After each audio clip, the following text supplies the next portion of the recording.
जहाँ तक नीतीश कुमार जी को मैं देख कर आंख पाता हूँ, जब तक वो कुर्सी छोड़ न दें तब तक कुछ नहीं कहा जा सकता। तो ऐसे में क्या लगता है कि बिहार में इसके पीछे भाजपा की कोई साजिश है या फिर नीतीश कुमार का ही अपना अलबेला फैसला की स्थिति है।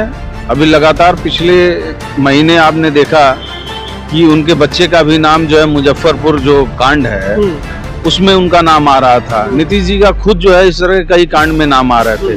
तो निश्चित है कि उस तरह का भी दबाव है। एक जो कुर्मी कौम है उसका एक बड़ा नेतृत्व तो बिहार से खत्म हो माना जाएगा। भाजपा तो यही कर रही है। साथियों नमस्कार। बिहार की राजनीति में फिर एक बार भूचाल देखने को मिल रहा है। बिहार के 10 बार के मुख्यमंत्री नीतीश कुमार ने ऐसा फैसला लिया है जिसके बाद से लगातार तमाम तरीके की सियासत सामने आ रही है। विपक्ष कह रहा है कि कहीं ये जो नीतीश कुमार जी हैं उनका अपहरण हो गया, राजनीतिक अपहरण हो गया और तमाम ऐसी चर्चाएं हैं। बातचीत करेंगे हमारे साथ समाजवादी पार्टी के मजदूर सभा के प्रदेश उपाध्यक्ष राहुल जी हैं। क्या कहेंगे सर? बहुत बहुत स्वागत। धन्यवाद सर। सवाल यह है कि जिस तरीके से लगातार अलबेले फैसले लेते रहते हैं नीतीश कुमार जी, उन्होंने अभी जो हालिया जो फैसला लिया है, उन्होंने कहा कि अब मुझे राज्यसभा जाना है और वो जो है अब राजनीतिक चर्चा का विषय बन गया है और कहा जा रहा है कि ये भाजपा ने उनको हाईजैक कर लिया है। नीतीश जी का जो जनरली स्ट्रेचर है इस देश में बड़े समाजवादी नेता का है, लेकिन हालिया आप देखेंगे लगातार कुछ वर्षों से जो नीतीश जी फैसले लेते हैं, लगता है कि नीतीश जी के स्वयं के फैसले नहीं हैं, किसी न किसी दबाव के कारण लेते हैं। लेकिन नीतीश जी अभी भी पूरी तरीके से राज्यसभा जाने के मोड में हैं, ये भी नहीं कहा जा सकता, क्योंकि अभी लगातार मीडिया ये भी बता रही है कि अगले 1 महीने तक वो चीफ मिनिस्टर बने रहेंगे। जहाँ तक नीतीश कुमार जी को मैं देख कर आंख पाता हूँ, जब तक वो कुर्सी छोड़ न दें तब तक कुछ नहीं कहा जा सकता। बशर्ते उन्होंने आज मैंने देखा कि राज्यसभा का नामांकन कर दिया है, लेकिन जब तक वो कुर्सी न छोड़ें तब तक ये अनिश्चितता ही है कि नीतीश कुमार जी बिहार के मुख्यमंत्री नहीं होंगे। नहीं, एक तो ये सबसे बड़ा सवाल यही उठ रहा है कि अगर उनको मुख्यमंत्री पद नहीं छोड़ना है तो वो राज्यसभा का नामांकन क्यों कर रहे हैं, राज्यसभा क्यों जा रहे हैं? अब भाई एक साथ 2 सदनों के मेंबर तो नहीं हो सकते। आप मुख्यमंत्री और राज्यसभा के सांसद दोनों तो नहीं हो सकते, तो एक ना एक से तो छोड़ना पड़ेगा। तो ऐसे में क्या लगता है कि बिहार में इसके पीछे भाजपा की कोई साजिश है या फिर नीतीश कुमार का ही अपना अलबेला फैसला फिर से लिए? नहीं, निश्चित तौर पे भाजपा तो दबाव डाल रही है कि वो कुर्सी छोड़ दें।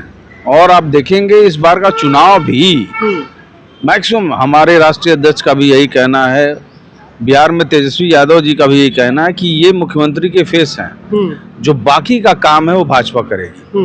तो अभी लगातार जो ये फैसले हमारे सामने और आपके सामने आ रहे हैं, इसमें भाजपा का वो प्रेशर दिख रहा है।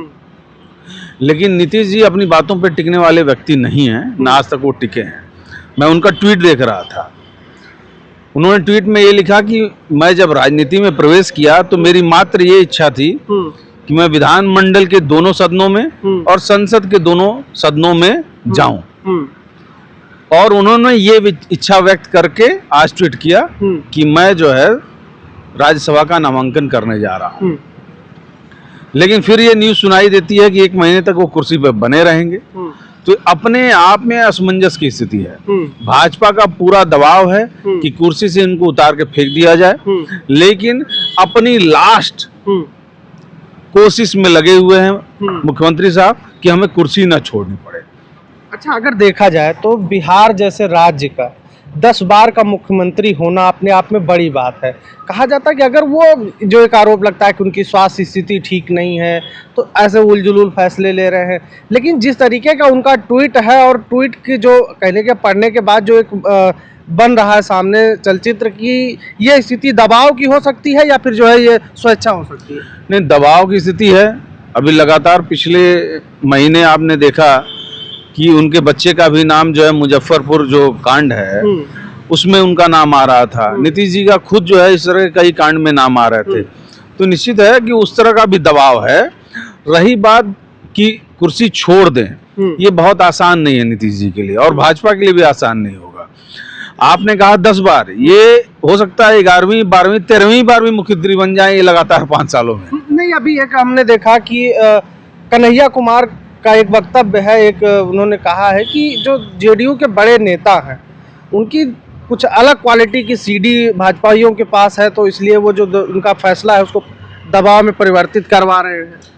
बिल्कुल हो सकता है, कन्हैया जी बड़े प्लेयर हैं, नेशनल पार्टी के साथ जो है खेल रहे हैं, हो सकता है उनके पास कुछ जानकारी हो। हमारे पास ऐसी जानकारी नहीं है, तो हम इस तरह के एक तरह से आरोपों से दूर रहेंगे। लेकिन अब ये सवाल, प्रमुख सवाल ये है कि बिहार की राजनीति को कहा जाता है कि सेकुलर राजनीति के वो बड़े नेता थे। आज बिहार की जो स्थिति दिख रही है, अगर मुख्यमंत्री जी कुर्सी छोड़ देते हैं, नीतीश कुमार जी राज्यसभा चले जाते हैं, तो बिहार पर इसका क्या प्रभाव पड़ेगा? देखिए, सेकुलर राजनीति कहने के लिए है। आप देखेंगे कि इस समय लगातार आप देखेंगे कि इस समय जो भी विधानसभा की स्थिति है, मैक्सिमम 60 जातियों के विधायक आके बैठ गए हैं। यहाँ तक लोगों का ये कहना है कि रणवीर सेना आके बैठ गई है बिहार में, और ये केवल और केवल नीतीश कुमार जी के ही दम पर हुआ है। नीतीश कुमार ने धीरे धीरे अति पिछड़े, दलितों, यहाँ तक पिछड़ों की राजनीति बिहार में खत्म करने की पूरी तैयारी कर ली है। और आज ही से नहीं, वो लगातार पिछले 10 सालों से कर रहे हैं। वो धीरे धीरे पिछड़ों को बिहार की राजनीति से बाहर करने का काम कर रहे हैं। और जो बड़ी जातियां हैं, मजबूत जातियां हैं धन संपदा से, या जिनका जो है एक तरह से नौकरशाही में दबदबा है, उस तरह की जातियों को खींच खींच कर विधानसभा पहुंचाने का काम कर रहे हैं। तो ऐसे में अगर देखा जाए तो जो बात चल रही है कि अगर नीतीश कुमार जी कुर्सी से हट जाएंगे तो भाजपा का मुख्यमंत्री बनेगा, तो क्या लगता है जिस तरीके से उत्तर प्रदेश या अन्य भाजपा शासित राज्यों में कहीं ना कहीं कह लीजिए कि कम्युनल पॉलिटिक्स की शुरुआत और कह लीजिए अपने चरम पे भी है, तो ऐसा बिहार में भी देखने को मिलेगा? बिल्कुल, कम्युनल पॉलिटिक्स के साथ नीतीश जी सदैव रहे हैं। 2001 में इतना बड़ा दंगा हुआ, नीतीश जी कहाँ थे? उसके बाद लगातार भाजपा के साथ सरकार बना रहे हैं। तो नीतीश जी की जो राजनीति है वो शुरू से ही कम्युनल रही है। सेकुलर उन्होंने नकाब ओढ़ के रखा है, पर्दा। वो बार बार आप देखिए, वो पर्दा फटा हुआ है, साफ साफ जो है सेकुलर उनका जो है चेहरा दिखेगा आपको। वो तो लोगों को डरा कर कुर्सी पर बैठे हुए हैं।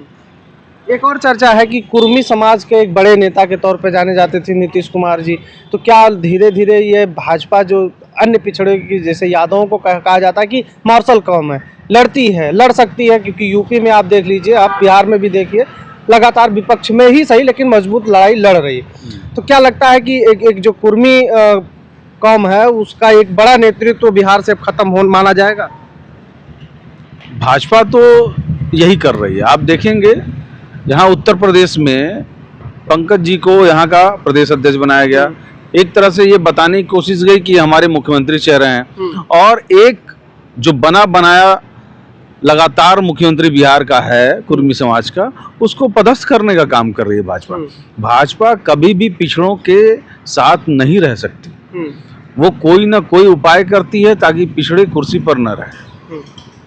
तो निश्चित तौर पे ये कुर्मी समाज के साथ जो है एक तरह से बहुत बड़ा खेल भाजपा ने कर दिया है।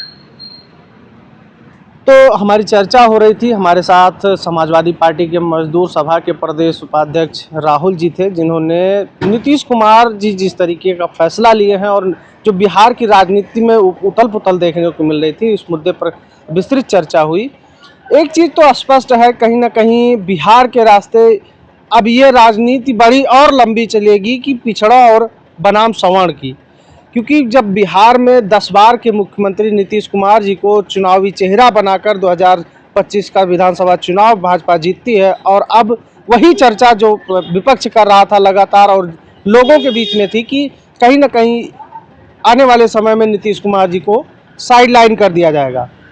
महाराष्ट्र की स्थिति लोगों ने देखी, अब उत्तर प्रदेश में 27 में चुनाव है, तो क्या इसका असर 2027 के विधानसभा चुनाव उत्तर प्रदेश में भी पड़ेगा या नहीं पड़ेगा, या फिर एक जो सवाल उठ रहा है कि लगातार पिछड़ों के नेतृत्व को भाजपा जगह जगह से खत्म करती जा रही है, इसमें कितनी सच्चाई है? सारी चीज़ों पर आप अपनी राय कमेंट बॉक्स में लिखकर बताइएगा। मिलते हैं वीडियो में, नमस्कार।